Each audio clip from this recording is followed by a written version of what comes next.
movement yet. I'm like, we're just saw a little bit of action just ahead of it. And but it looks like and I'm still trying to refresh and try to see the Yeah, report it's statement. 5.5. The statement is it's still just saying that we're waiting for the clues. I've gone to the Fed's page and it's not there either. Yeah, So no, even though they it's released not the rate, posted we're yet. not seeing the statement. But we got Nick throwing some stuff out. Holds benchmark rate, repeats waiting for greater confidence in inflation to cut. Boy, is that code saying we're gonna wait? We're gonna be data dependent. We still got a Jackson Hole Same event kind in of thing, right? August. You what? It's the same statement. Is that what we're getting? It seems like it. I mean, again, I'm just kind of taking little notes here, but yeah, the site itself is not producing a report yet. The statement, but inflation's eased but remains somewhat elevated. Fed says FOMC vote was unanimous. Job cuts have moderated. Unemployment has moved up but remains low. There's been some further progress towards 2% inflation, which, Johnny, you touched on it. Like, could rear its ugly head easily next year. Yeah. But yes, we'll have the Powell presser coming up here in about 30 minutes. But surprised we're not getting on the Okay, site wait, right it just came back. It just came out. I'm pulling it up here right through now. Recent indicators suggest that economic activity has continued to expand at a solid pace. Job gains have moderated and the unemployment rate has moved up, but remains low. Inflation has eased over the past year, but remains somewhat elevated. In recent months, there has been some further progress towards the committee's 2% inflation objective. Is that any different? I know I said that fast. I could have been an auctioneer in my earlier life, but as far as they're concerned, they're saying still growth, unemployment rate still low. now. We've continued our progress to inflation, but there's been some further progress towards the committee's 2% inflation objective. We're not hitting it. They haven't hit the dual Yeah. mandate and they haven't hit the 2%, and markets are still hot. I mean, Yeah, I mean, we're looking at the ES right now. I mean, there's not been a lot of movement. I mean, we look at the bond market, ZV, a little bit of selling here in that initial reaction, that first minute. But this is not one where we're seeing a lot of big swings right now in the market. There's just not a lot happening at the moment. Let's look at NQ. Blake, I do want to touch on a Are we just point you waiting for made. Powell? Yeah, I was going to say, I think the Fed's going to abandon that 2% price stability objective. I think that's going to go by the wayside. I think they have to, because they're never going to hit it ever. No. You can't put trillions of dollars in the market and say we're going to get back to 2%. It's just never going to happen. The 2% inflation target has been unofficially jettisoned since 2020, right? Right. We're willing to sustain higher levels of inflation. And that 2% objective has not been historically what the Fed's targeted. For long periods, they've targeted 0%. So it is a moving target. And if they're going to execute curious policy by cutting rates here, they've got to accept higher rates of inflation. Well, and the interesting thing to me is that they've always, for the last number of years, they said 2%, even though they've jettisoned it, as you say. And yet we look at averages, and even taking out some of the outliers, we're what, 3.5% average inflation rate per year over decades and decades, if you take the averages. So why would you have a target at 2%? Why would you have a target at 0%? Yeah. And I just don't see it. I don't see like Gianni is saying, they can't do it. I think the question will be two things I'm watching. Are they ever going to get an actual interest rate instead of this nebulous somewhere between 3/8 or 1/4 and 1/2? I mean, that's a Bernanke problem that he started. Yeah. Because I think that's helpful for the markets. We can price better if we know what the rate is, not it's somewhere between a targetish kind of rate. And then the other thing is, will they actually come out and say our new target is 3, our new target is 4? I mean, can they do it politically? I mean, I don't think Congress is like that. I'm going to kind of answer that question, Brandon. I don't think they could without some sort of crisis in the political environment. Interestingly, you had when you had a lot of inflation during World War II, you actually did have the Fed. They were instructed from the Treasury Department to just peg rates and let inflation run above interest rates. They weren't at long-term rates. I think they pegged them at 2%, and they just said forget about it. We're just going to let inflation run hotter than what the interest rates are. and they were able to, basically devalue the debt that way. So we know that there's a big problem in Washington on the debt side of things. And I think, we need to tie that into the discussion as well, is that you now have interest expenses as a, line item in the federal budget more than military spending. That's probably not sustainable. Yeah, we're at what, at 350, $380 billion. Yeah.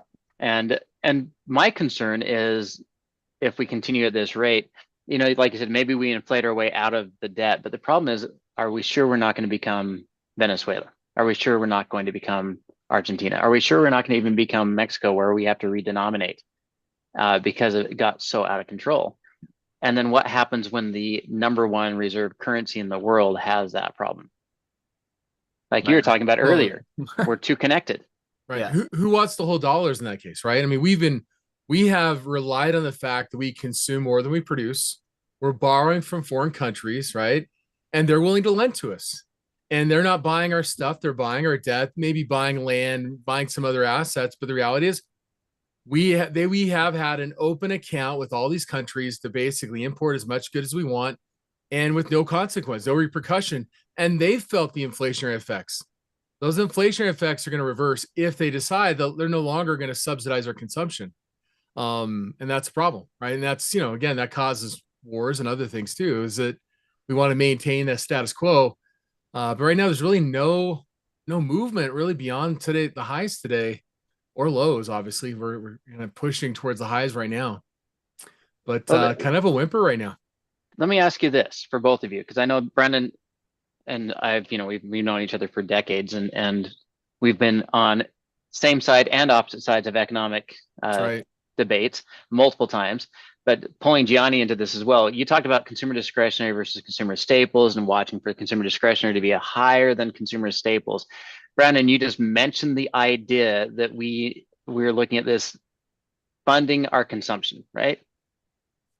And maybe we need to be talking consumption like 1920. So we got tuberculosis and we're slowly dying a painful death. But it does kind of feel that way to me, because whose consumption are we funding now? Is it the consumer anymore? This consumer makes up 65% of GDP in history. And if our consumer spending is our low interest rate or lower interest rate, is our excessive spending, is it really funding the consumer anymore? Or is this just government spending going from what used to be 15% to well over 20% of the GDP at the higher inflated rate? So I think now the question is, are we funding not the consumer? And it's not consumption, it is government spending that we're trying to absorb purely. I think so. That's why I think they're just going to fix at some point. You and I have talked about this before, Blake, some sort of yield curve control that they do, and just let inflation run hotter than interest rates. Because, the theory is that, if price discovery mechanism was allowed to, operate without interference, that interest rates should match the inflation rate.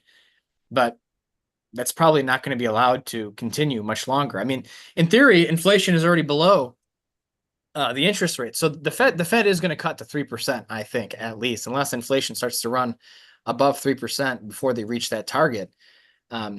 So yeah, I'm with you. I think they're just doing what they are with interest rates to allow the government to continue spending the way it is, and attributing that to economic growth when that is not organic by any stretch of the word. Well, and I wouldn't say it's even real growth, because if it never reaches a consumer, which still supposedly makes up 65% of GDP, then it's not growth at all. It's stagflation, isn't it? Yeah. Isn't this it's not the same kind of spending, but government spending, consumers don't have money or aren't spending, and we have inflation outpacing interest rates. And that's even when interest rates were in the double digits. So yeah. And I think as we look at the response today's announcement, and again, the Powell presser is going to start here in 20 minutes. There's really three scenarios that could play out. Where there's a deflationary scenario where all assets are basically sold, the dollar strengthens, maybe a rotation towards treasury as a pure defensive reaction. There's the stagflationary result, which is saying, hey, growth is not there. Earnings are probably going to be marginal in terms of the future. Margins are going to be cut.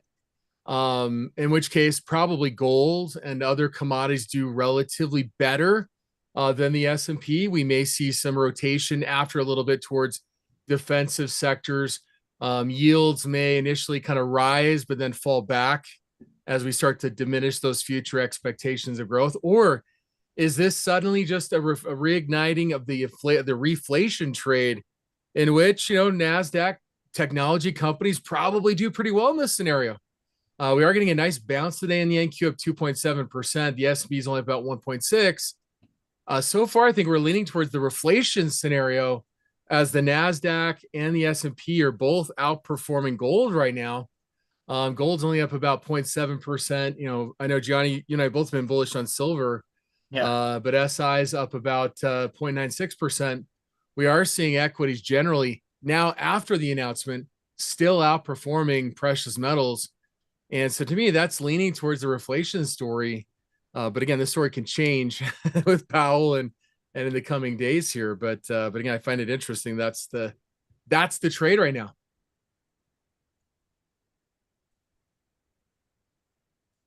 So when we're looking at this, I just was pulling up the CME. Pardon my pause there. I pulled up the CME pre and took some screenshots for now. Obviously, no change in today's move. But if we're looking out to December, we added about a 3% higher likelihood of 2 cuts. And that was from pre to just now, pre to post. So even there, we're seeing a shift. And we have no new data. The statement's not any different. And yet the market kind of held back a little bit. Now it's saying, okay, so we'll still, even though he didn't cut rates or didn't give us any words that would give us any more indication of our 2 rate cuts, we're going to price in more within, like I said, 15 minutes, I guess, is where we're at now, into that 2 rate cuts by December. I also went all the way out to March of next year, and 2 rate cuts was at 41%.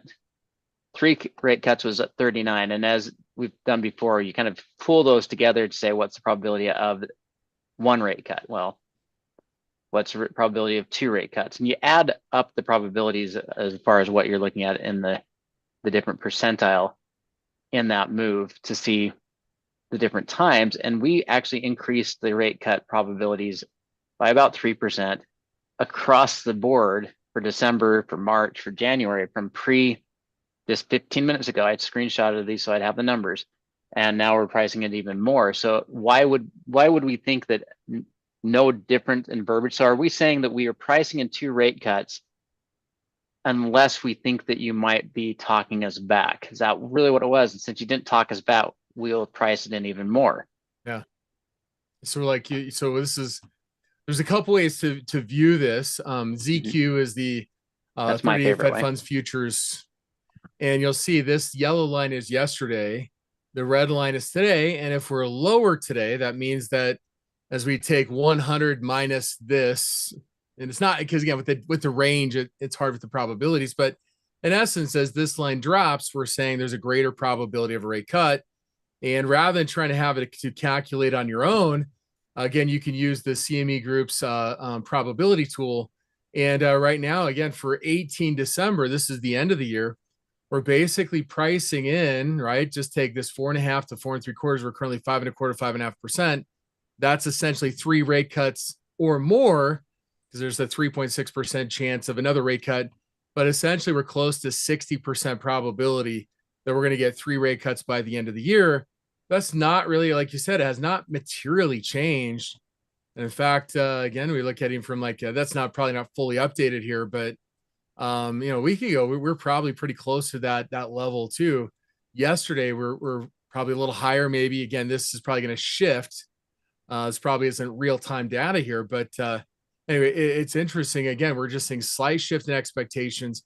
The Fed apparently didn't deliver anything really outside of what was expected in message or in policy. So, man, I mean, again, I guess we're up for the status quo. Maybe a little bit of a shift here for this will be the next contract here, but we're kind of fading back off that too, though. How about how you have the November meeting the day after the election? That should be. Oh, I didn't notice that, but yeah, that'd be. I didn't even notice that either. Right? That's funny. You know, I mean, you mentioned as far as presidents, I mean, Bush did complain that the Fed did not cut rates for him, and then he cut it for Clinton. Because, you know, but again, it's a matter of like, does policy, we held off raising rates, and all of a sudden we started raising when Trump took office. So we'll see what happens. You know, it's again, I definitely don't advocate for the independence, that they're independent at all. Right. Remember Barney Frank in 2008 saying, "Hey, if you don't cut rates, we're gonna oust you," right? In terms of Ben Bernanke. But so again, there's definitely implications of their policy. There's definitely pressure, explicit or implicit, outwardly or inwardly. But yeah, we'll see. And this is an exciting time. Exciting could be good, could be bad for your portfolio, but you got to be prepared. This is going to be an interesting scenario that's building in here, and treasury yields, not much movement. Yes, still, I mean, not much going on right now, right?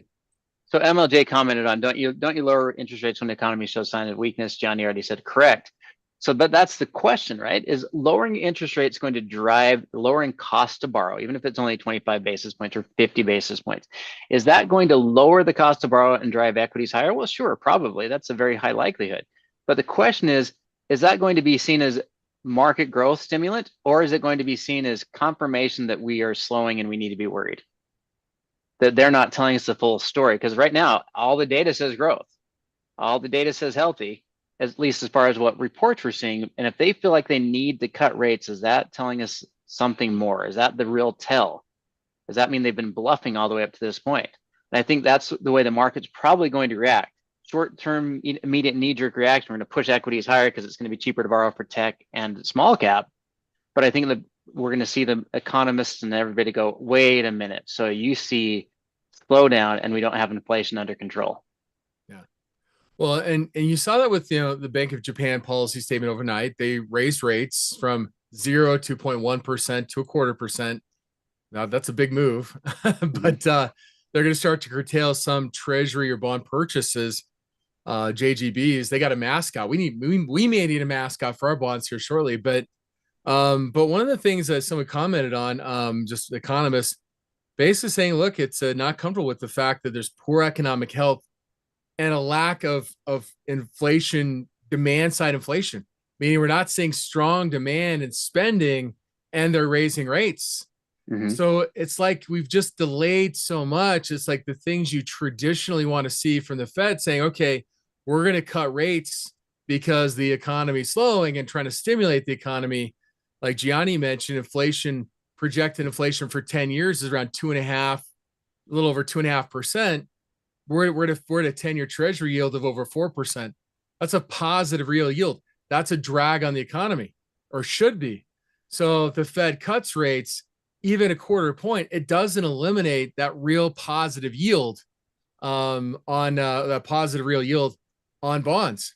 And so again, it's going to take a lot more in terms of rate cuts. You know, Johnny mentioned 3%. So yeah, I mean, are we looking at the Fed? This is just the beginning, and we're looking at a rate cut. You know, even if the economy holds up to 3%, getting down towards those projected inflation rates, I believe the 10-year is somewhere around 2.6, 2.7%. Inflation for 10 years, which is around their kind of kind of what they feel is what they want to maintain is 2% inflation rate. Gianni. But I got the three motivos up here. This is pretty reflective of where the Fed funds rate is, how it's changed. This was the fastest rate cut in history. So a 0.25 point really doesn't mean anything other than it's setting a stage or setting the tone. Yeah, it's a monetary policy. You don't cut once or you don't raise once. There's generally the beginning of a policy that is lasting for months and quarters, if not years. But I mean, Johnny was talking about the yen, and I mean, Brandon, I don't know if you know this, but the Bank of Japan went to 0% interest rates before Johnny was born, and they've kept it at 0%. They went negative. And then they went negative. I hope it means I stay alive now. Yeah, you exist because of the 0% interest rate. So if we're talking about samurai bonds, if we're talking about wasn't for 0%, Johnny would not exist. That's right. So now he's going to be like the Back to the Future photo. He's going to start fading. His hands are going to disappear. And I'm a ZERP phenomenon. That's right. So when we're talking about, you know, samurai bonds, and just so anyone that is maybe thinking that is a slur or anything. It is absolutely not. It's what they're called. You have bulldog bonds and samurai bonds and everything else that they're named based off of international bonds that are sold and bought in different countries. And so when we're talking about these bonds, of the 200 billion or 200% of their GDP, I shouldn't say billion, 200% of their GDP that has been in debt, about 160 to 170% of that GDP has been owned internally. And so even with all those negative interest rates, or that 0% interest rate that's been going on since 25 years now, and we finally broke free, like what we're talking about here, one rate hike does not mean that it's over. One rate cut does not mean it's over. So it's not that 25 basis points or 50 basis points that the US is going to cut is a huge deal. It's the big deal is that we just pivoted. We turned the corner. And so Japan, we have them after 25 years ticking up, or saying that we're done. And then US is ticking down after the steepest move in short-term rates in our history in the same 25-year time period. So are we going to see those converge? Is the US dollar and Japanese yen going to swap positions as far as value and selling, borrowing versus selling? Are we going to see the rates drop far enough that the US dollar will start getting sold? Or do we have to get down below the majority, like the euro, the Bank of England, and even get closer to within 1 or 2% versus the yen to start betting against the dollar and for the yen, or borrowing dollars and selling yen? I think it's more of a yen story, Blake, and the reason why is if you look at the yen compared against the euro or the Swiss franc or the Australian dollar, the yen's appreciating massively against pretty much every currency out there. The dollar still looks strong against the euro, and from my perspective, and I mentioned this a little bit during my session before, is the dollar basket like 57% the euro. So as long as the euro is not appreciating tremendously, the dollar basket is still going to hold up all right, or the dollar index. So you can see the dollar's up against the euro today again. So Japan is their monetary policy is structurally different from Europe's, right? I think the biggest problem with euro is that its monetary system is structurally flawed. You have, I don't know, it's like a dozen different member nations with all different fiscal policies trying to line up and align with one monetary policy. Japan is at least a homogenous monetary and fiscal policy. They've been stimulating nonstop. In Europe with the euro, that's not the case. And I think that's the big risk with the euro in the next few years compared to the other main currencies, is that, I don't know what happens if inflation returns and you have one government that's trying to, induce an accommodative monetary fiscal policy while having a restrictive fiscal policy. We've kind of seen that play out in the euro. So I actually think the euro is more vulnerable than the yen or the dollar. And now that the yen, the Bank of Japan is lifted up off of zero, I think the yen's going to do pretty good, and the dollar will kind of just hang out. That's kind of what I'm looking at. More of a dollar hangout. Yeah, I agree with you. I commented before. Can you imagine if in the US, instead of having a Federal Reserve that makes these decisions, that if you gave California a printing press, if you gave Texas a printing press, if you gave Michigan a printing press, because really in the Eurozone, how many printing presses are there? Spain, well, we know that Italy, Spain, Portugal, the pigs, except for Ireland, have their own printing presses. Yeah. They can unilaterally print money. Germany, obviously, and all the others, but there's a bunch of smaller countries that, hey, we're in trouble, so we're just going to print our own money, and they can add to the monetary supply. So if you can imagine California, when they get their upside down, if they said, you know what, we also are going to spend a few $100 billion in addition to what the Federal Reserve Central is doing, we're going to spend our own and make our own and put it in circulation as well. That's the problem. I think the real foundational problem with the euro is that you have not only that you've got a decentralized, centralized bank. Yeah. So. Well, and also with the euro, you have countries that frankly should have a currency that has a lesser value than where the euro's priced right now, and that creates issues. So inevitably, you have French and German companies, right, that are producing. They have high rates of taxation in Germany. They're forcing savings, constraining consumption so they can export. But with a strong euro, it's hard. So they have that built-in ability to export to the pigs, right? Portugal, Ireland, Greece, and Spain. And it's financed by French and German banks. So it's like, we have that We don't have that, right? We have the ability, we have a common currency, obviously in the United States. We have free trade amongst states. There's still an element of that, occurring in the United States, but again, it's more from a corporatist banking side versus states, other than the fact that states are trying to seek claim from government spending and get bailed out. For example, bailing out the pension system in California would be an issue and would take money from other states as well. But I'm with you in terms of looking for yen strength, because again, we've been waiting for this unwind in the carry trade for so long, and they're finally starting to perk up as other countries, other nations, other central banks are just starting to ease. It certainly makes sense that the yen should strengthen at this point. I also think the fact that the dollar's been a carry trade in other foreign countries like Europe, for example, and other emerging countries, and that may be reversing as well. Only if the Fed is holding back and constraining some of the weakness relative to other banks. So the idea is if the European central bank's cutting quicker or earlier and they're moving ahead of the Fed, that unwind should occur and we should see dollar strength. And so we're looking at kind of a diamond formation here in the euro/US dollar.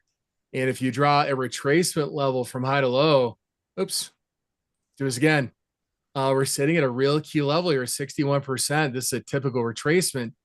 I'm expecting this to reverse, but that may have to occur with, again, further monetary policy, accommodative policy from the European Central Bank, and maybe more strict policy from the Fed, or just a crisis occurs and we start to see more demand for dollars as there's a lot of foreign denominated debt in dollar terms.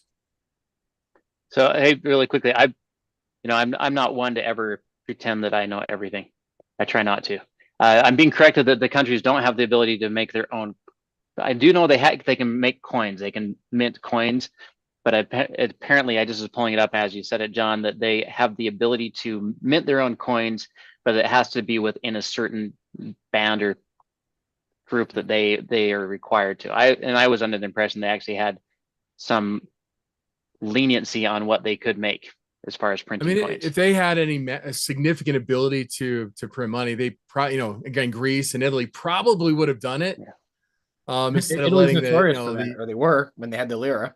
Yeah. Well, no, but I'm saying even you go back just a number of years ago, when you had 2012, where you had Democratic elected leaders removed and autocrats put in place by the European Union.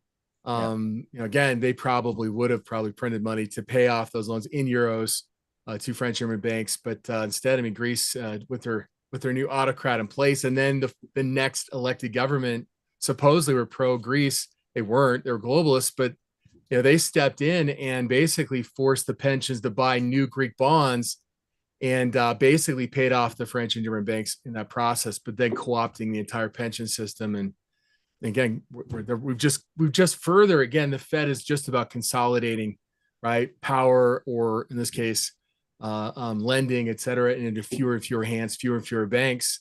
So as we look at regional banks here, see how those are trading in response to this. I think a lot of the boost here is just about, hey, we're expecting the Fed to cut rates, but lending institutions are trying to borrow short, lend long.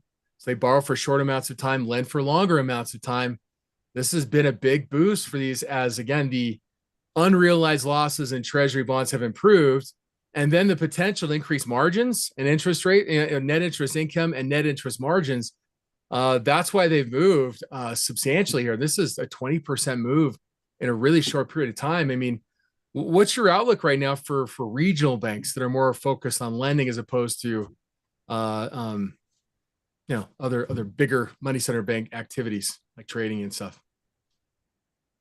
Well, I think the biggest thing for them is all those mark-to-market losses that they've been carrying for the last couple of years might see some relief now. And so, they also had to get some stuff on the books over the last couple of years when rates were higher. So not only are they going to see some relief on those losses from, 2020, 2021, but they'll also see some appreciation on the holdings of the last, year or two when rates were higher. So I can't do the math off the top of my head, but right. No, my assumption is that it's it's going to their balance sheets, the values of their holdings on a mark-to-market basis. So that's probably why they've rallied so much in the last few weeks. Yeah, I think so as well. So balance sheet, net interest margins, and potential for net interest income improving, with the all assuming that we don't start to uptick in the default side of things. Right. So we're about to see Powell hop out here, and he's out already. He's already talking. Yeah, right on time. Good. It's such a good central banker. Talking to both sides of the mouth, right? Yeah. Hey, it looks like, I mean, it looks like he's probably going to be remain no matter who becomes president. I think Trump's already articulated he's going to keep him, hold him over and keep him. And well, again, I haven't heard. I thought he said he didn't want to stay. You what? I thought he said he didn't want to stay. Yeah, well, but I'm saying, but he's welcome to stay apparently. Oh, right? Yeah. Like he may not want to, but I don't know. But yeah, I didn't hear that part. But yeah, they're definitely apparently welcome to stay. Yeah, and he's commenting, like you said, kind of both sides of his mouth. He's saying we're continuing to reduce our security holdings. We maintain the restrictive stance and policy in order to retain demand and supply. We're attentive to risk about both sides. So there's maybe the difference there. There's some terminology difference, because he was always focusing on the risk of inflation. Now he's saying the risk of both sides. That's, to me, that's, I think, one of the first times I've heard him say that kind of view, that he's now worried about keeping rates too high. I did acknowledge that GDP has actually slowed down, and the housing sector investments stalled in the second quarter after a strong first. Payroll job 177,000 per month, which is still strong. We should touch on that real quick too. Housing. How does real estate fit into this? This picture here. You go online. It's always real estate's going to collapse next week, and if you own a home, you're going to be living in a box by the river. But there's a couple different factors that I think are important to point out. I saw something like over 30% of homes in America do not have mortgages anymore. In other words, they're paid off. You also have a lot more institutional cash offers like Vanguard and BlackRock in the business that account for, I think, over 30% of real estate transactions now. Now, obviously, rising rates is not good for mortgage demand, but the comparisons to 2006, 2008 really just become tiresome from my standpoint. And of course, the outcome is always real estate collapse. So, my whole take has been that I think real estate just becomes kind of a sideways market, in that you might see nominal gains because of inflation, but you're not going to see price appreciation outpace inflation. That's kind of my stance on that, and how it fits into the macro picture. Because that the Fed is keen on keeping real estate prices elevated. The government has an interest in keeping real estate prices elevated for property taxes.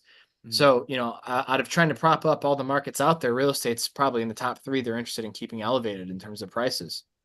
So that's how I see that fitting into the picture, especially since, we saw that big reaction out of 2007 coming from the collapse in real estate.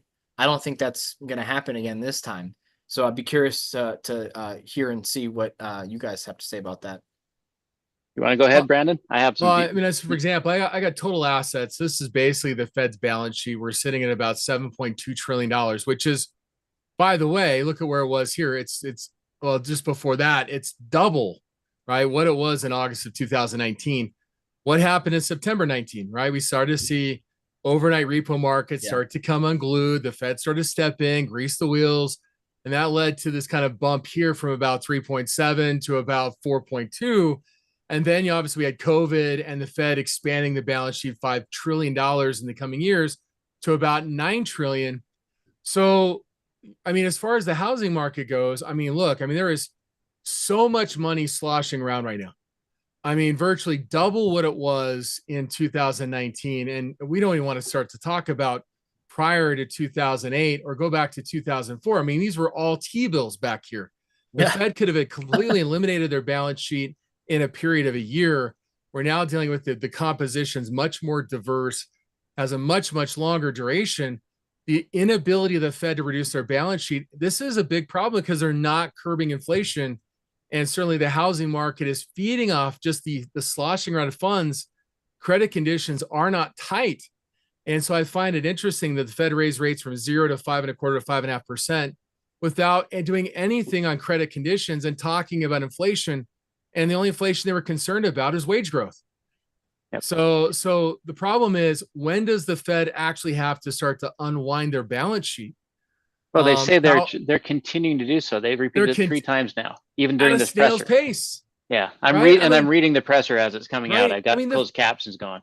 The Fed rate. I mean, look at right here, for example, early 22, February 2022, they began raising rates at a record pace from 0% to 5.25% to 5.5%. Over that period of time, their balance sheet only dropped by $600 or $700 billion. So, if you're serious about asset price inflation, about housing, you've got to do something on basically on the balance sheet side of it. They've got to start to rein in the amount of money sloshing around. We've never had this before.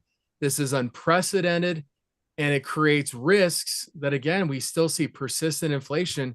People can't afford homes, but yeah, we have people like Blackstone out there buying properties, and others in the federal government investing in property and expanding. I read a note on new homes. The supply is pretty high, but on old homes, it's pretty low. So we balance it out. It's probably about average right now in terms of supply. People aren't letting go of their homes, right? Yeah, there are assumable loans out there, but a lot of people don't want to sell because rates are too high. You can't shift. So I had a friend of ours, they just moved, but they got a pretty nice discount on the house they're buying below market rates. Because they assumed a higher rate, and so they got a pretty good deal on their house because they were coming with cash because they sold a house in Washington.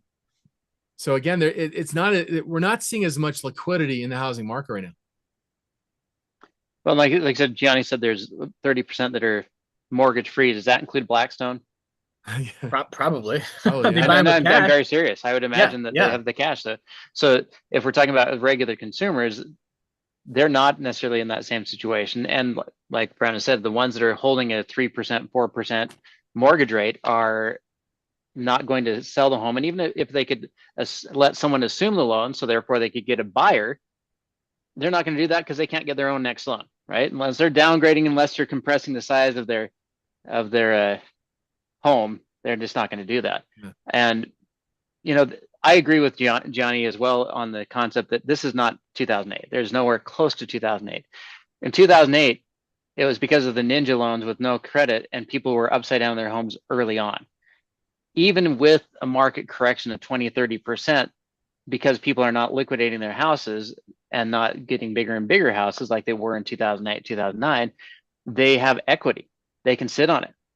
There's equity in the home, even with a 30 to 40% correction. It is not a credit crisis situation like it was in 2008 and a no equity crisis like it was in 2008, where when the banks foreclosed, they were upside down because then it hit the banks twice. So this is one that if it hit the banks, they could sit on it or just sell it to Blackstone. And they'd be fine. I would argue that there's just more of a buffer on the equity front. I think it's both. But as far as the pricing of homes relative to incomes, I mean, I believe it's the highest we've ever seen. So it is for sure. So there is that kind of equity buffer that we're not experiencing. But the reality is, and we're seeing that with NVIDIA. Just to give you an example, I mean, this kind of thinking that NVIDIA will never go down, right? Right? I'm like, we're down 20. You mentioned Johnny yesterday, I believe, but down like 28% from the highs, like. I mean, I think 60 would be a reasonable correction territory for, and it's historically been where NVIDIA's corrected when you start to see the breaks like this. Doesn't mean it's going to happen this time, but that's the question is, again, are we going to start to see real home price weakness, and not just regionally? You're probably going to get in states like Florida, states like Texas, that have seen a lot of inflow of people, right? Just from moving from other states. We might see some overbuilding and some weakness there. Are we going to see it generally across the country like we did in 2008, or just regionally? We're getting a lot of influx of housing. In fact, Vineyard, Utah, apparently is the hottest housing market. 9,000%. I know, but Vineyard's not very big. That's not very many homes. So it's 9,000% in population and in supply, or not supply, but total home construction. So nobody lives in Vineyard. They're farmers. Yeah. Well, and it was farmers and a super site for the EPA where Geneva once stood, so they couldn't build on it anyway for a while. But that's another story. So let me give you a few high points here. he's really saying that there's no indication we're running too hot, we're running too well for even as is with the slowdown to justify any rate cuts, but they're prepared to in the event a surprise or unexpected drop in employment occurs. So basically said we're holding it up ongoing for longer. And he said that we do not see a September cut. Do not see a September cut. Interesting. Yeah. Markets so far reacting positively. And again, this has been a sleeper so far. I mean, we've not really moved appreciably. Maybe we'll get it right now. I don't know. Yeah. So he walks through the expectations of growth and he said, here's the way that it happened. But he's basically saying with what we're seeing, we don't see any reason to cut. Well, someone asked him flat out September, and he said, well, here's the scenario that I think we would see a cut, but we just don't see that. Not September, but the 9th calendar month of the year. Or that's right. if you want to use the old Roman nomenclature, the 7th month of the year. Maybe he's just saving a little powder for Jacksonville in August. But it's not happening in September. Just the 9th month of the year. Yes. Excellent. Yeah, for those of you who don't know, September actually comes from 7th month. It originally was the 7th month. Now Johnny's going all Gregorio on his calendar. I think we should comment on the resiliency of credit spreads as well, because you made me think about it, Blake, when you mentioned the credit crisis that we had in 2008. But you look at credit spreads, and I like to look at them between corporate debt and treasuries. They've been really resilient, even over the last several months, and I would argue they're probably set to narrow with a rate cut environment. We're about to enter that, so that's why if we do see more downside in stocks, I'm not really in the camp of a crash. I mean, as long as credit spreads remain narrow, and if they continue to narrow, I think it would be pretty orderly selling. Obviously, we're bidding right now, so I'm not talking about today, but I'm talking about the next few months here. I don't know what could be a catalyst for credit spreads to blow out at this point if we're going into a rate cutting cycle. So I don't know if you guys have any thoughts or ideas on that. Well, so I got a chart here. I think this is not perfect at plotting credit spreads. No. It's a relative strength line, the yellow line of HYG and IEI. The duration of HYG is probably about 2.5. IEI is 3 to 7 year treasuries. You can kind of fit, SHY might fit it, but generally speaking, IEI is not too far ahead of HYG here. So again, they're comparable in terms of duration, or they're impacted to changes in interest rates. And so what we've seen is that since, again, 2023, we've seen that credit spreads have continued to tighten, and they're really trading at very historically tight or low values. So the idea is that there's probably not a lot of improvement from interest rates. So HYG, this is my theory, this is junk bonds, high yield credit. If yields back the truck up at all, this is going to sell. I mean, normally HYG is a place you go, high yield credit's great for inflationary times. Well, the Fed's saying they're backing off in terms of their inflation expectations, still higher. We're backing off of those. And we're also seeing, again, the Fed may cut rates, which would help HYG in terms of its risk spread. But if all of a sudden long-term rates start to break out a little bit, it may stymie it. But again, I'm looking for, and I've been looking for a while now, to see this start to come back in more. I've seen it come back in a little bit from where it was in May, but not a lot. I mean, if you take LQD, this is has a little bit longer duration. These are corporate investment grade bonds, and I'll do IEF since they have a closer duration. Again, we're just hanging out here all year long, but we've had a very, very nice run since the 22 lows back here, where spreads have really tightened, risk spreads between treasuries and corporate bonds, both investment grade. But again, I'm expecting this to come back in, but if the Fed cuts rates, the shorter duration can be helped by it. But again, if we start to see long-term rates push out, it might offset it. We may just start to see risk spreads widen out a little bit. That's a good answer. I would only add on to it that part of what destroys default swaps and things like that is obviously the default itself, because it creates that snowball that when we default on a mortgage loan, it's not just that you defaulted, the rates were already coming down, so it inverts the bank. The borrowers are hosed, but the lenders are oftentimes hosed even more so. So there's that equity spread we talked about before. If you were to compare the two, going into 2008, the first quarter of 2008, we already had an 4.8% delinquency rate on credit cards and on all commercial banks. And then as far as mortgage defaults, we were at 3.6. That was in 2008. By 2010, we had peaked at 11.5% default. So 11.5% of all residential mortgages were in default within 2 years. And I think that's what causes that snowball to occur. And we're nowhere close to that. So our defaults right now in mortgages are 1.7%. Mortgages are near the lows. Credit cards are approaching that 3.5% rate. So that's a little bit of concern to me, but mortgages are not. Mortgages are nowhere close. And that's why I just don't think, and that's what we do with these rates and the default swaps and I think you have to see it cause that snowball effect or the domino effect or whatever you want to call it, where one thing leads to decreasing asset value so quickly that the lender can't get away from it without taking a major hit too. And the difference between 2008 and 2000 and right now is very dramatic. We're sliding flat to slightly down on mortgage defaults, where we started to rise in 2006.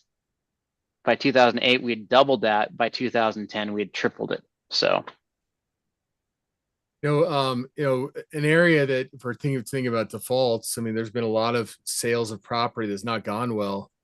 You've got SPG holding up here near highs. You've got Realty Income Corporation. This is a dividend aristocrat company as well.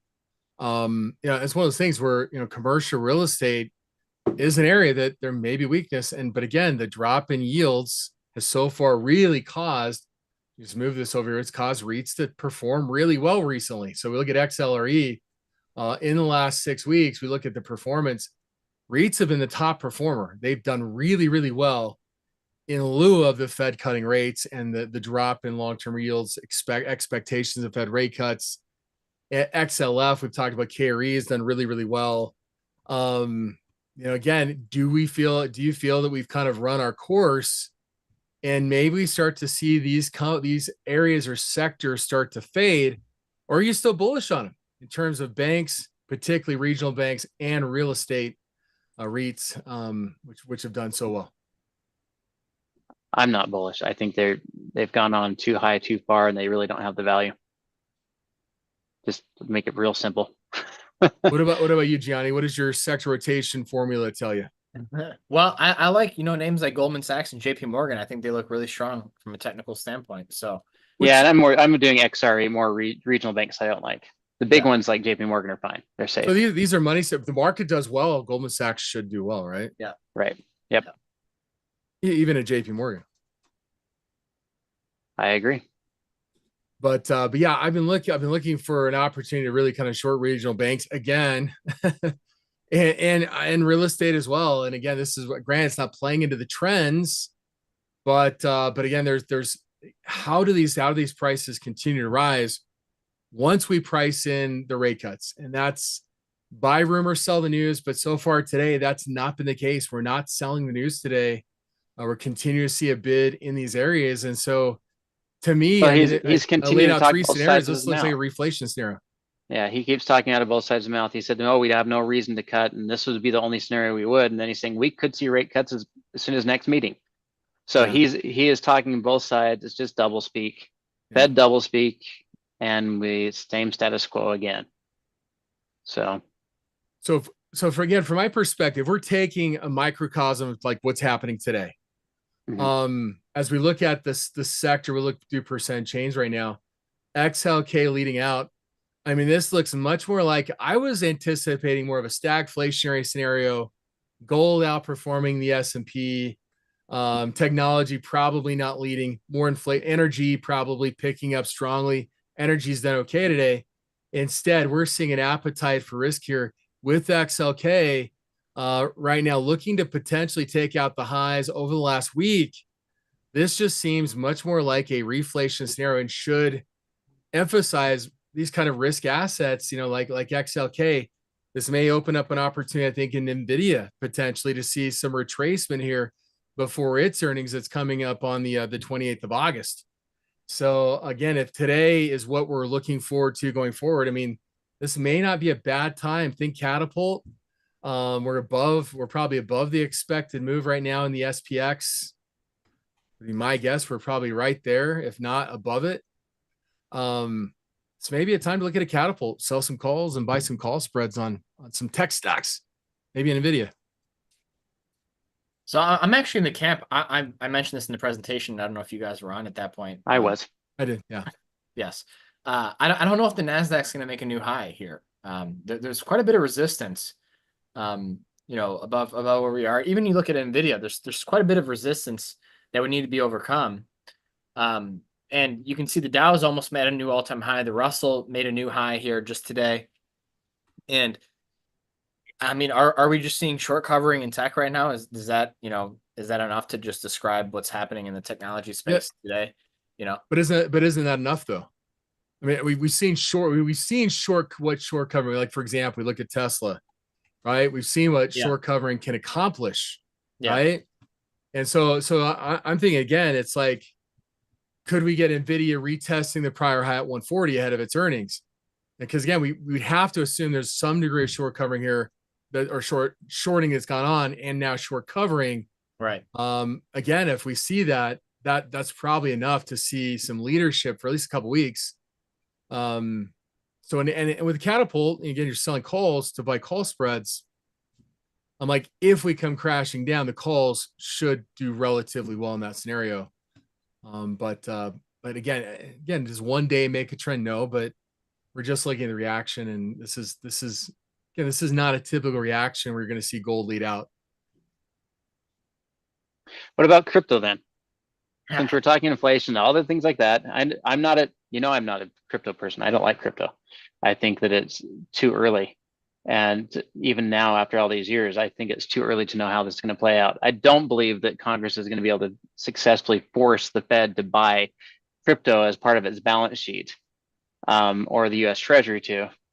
But when we see the reaction today, 1%, 680 bucks on Bitcoin is nothing. This is a flat, non-existent day. The market does not think that Bitcoin should be influenced or it is really being impacted by this. To me, this is telling us that this is still not a currency. It is a risk on, risk off asset. Yeah. And while gold is an inflation hedge. Okay, so if we have a weaker dollar, that generally will cause gold to rise. Silver is more of a cyclical metal. So again, we're going to feed more into the economy. So silver should outperform gold in kind of a reflation scenario, which it is today. But boy, I mean, S&P is up 2%, silver's up 1.6. You look at, for example, precious metal stocks, gold stocks, for example. I mean, we're up 2.7%, well below where technology at 4.5%. So this to me is like, yes, the Fed is spring on a weak dollar, and it should help commodities related stocks. It should help energy, but right now it looks like the benefactor of this policy is probably going to help, again, the areas that's been most weak, which has been technology of late. 3 weeks, it's down 7%. It's the worst performer, right? Yeah. Of all the sectors. So if we're going to see a rebound, and that's also if you take technology and cyclicals, those are the two highest beta sectors in the S&P 500. You'd probably expect that those two should see a boost, and those are the two best performing sectors. And notice they're outperforming today the S&P 500. Everything else is lagging. So again, this may spur on a bit of a short covering in NVIDIA and some of these big cap tech names. Microsoft today is obviously down now only 1%, right? And we're coming off the lows here. I think someone mentioned earlier in chat, well, what was wrong with their announcement in terms of wasn't bad, Google. I mean, if you're looking for, again, trades that might be amenable for catapults, I mean, I'm anticipating Don's probably looking at some of these for an opportunity.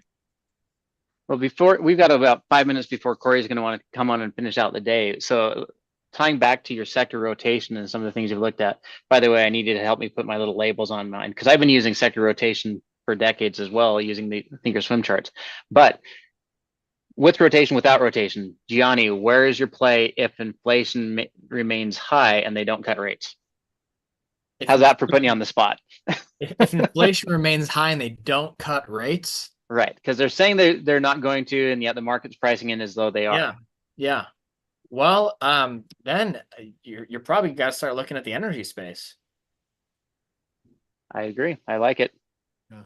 I like the energy space. To me, I mean, from a fundamental level, I mean, energy is the one area that makes sense. Johnny, you mentioned as far as the weakness in oil potentially being an economic indication. I'm totally with you. That yes, I mean, that's probably, but then you see today the big reversal of 4%. Frequently, when you see the Fed get accommodative, you see more speculation start to resume in oil, and you start to see steeper kind of backwardations form, and which can really propel oil prices.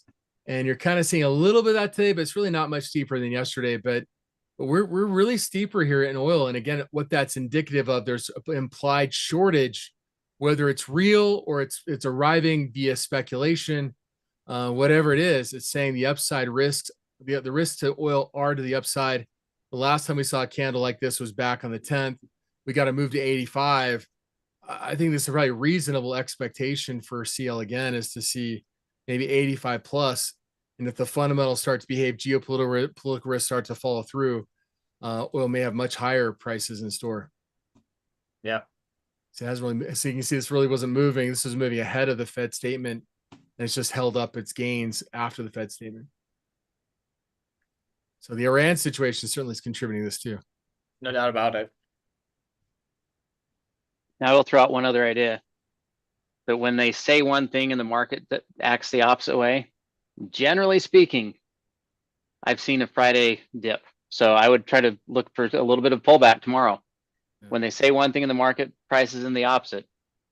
I'm going to look for shorts on the NASDAQ near to the highs, depending on where we finish, like 19.6. And I'll be trying to take bearish positions tomorrow because it needs to unwind what was overpriced in. At least that's what I see.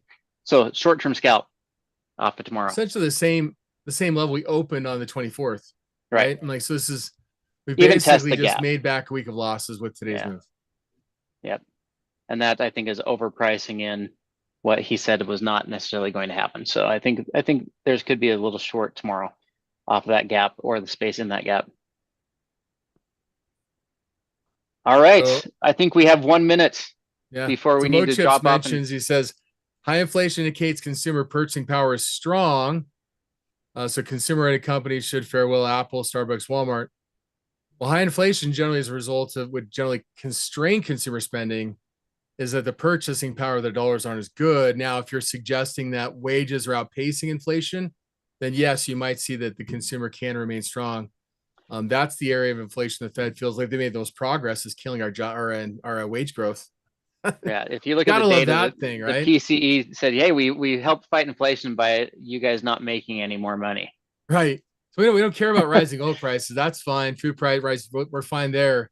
We're fine with home prices. In fact, we love rising home prices. We love rising stock prices. But your wages, we don't want those to rise as quickly. My margins. Exactly. And that's definitely what we're seeing. Johnny, thanks for staying on with us. I lassoed him in just a little bit right there last second. Yeah, you bullied me. Such a bully. I am a bully. I mean, so thank you guys. Thanks both of you. Thanks for driving, Brandon. Thanks for being here, everybody. And catch Brandon and I in the morning. Are you joining us tomorrow morning too? Should I lasso you in there? No. It's Friday morning. It's 6 a.m. It's fine. Oh, yeah. That's right. It's Friday. Today's Wednesday. All right. We'll see you in 2 days, everybody. Have a great one. Corey's coming on next in the Theo Trade main room.